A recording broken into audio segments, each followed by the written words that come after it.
Hello YouTube. So I wanted to see what the YouTubians thought here on this IRE20. You know, I guess really any of these excavators or anything like that you're going to be doing work with.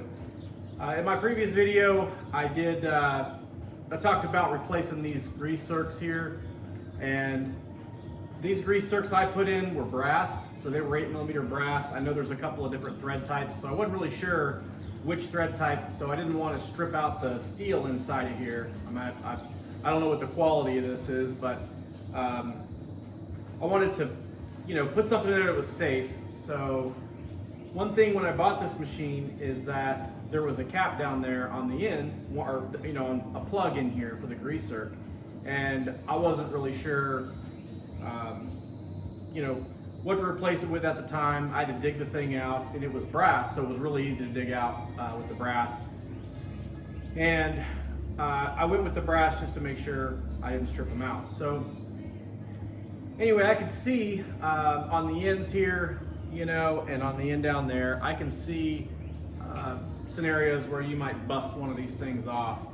So maybe that's what happened with the cap that was on there, that plug that was in there. I don't know.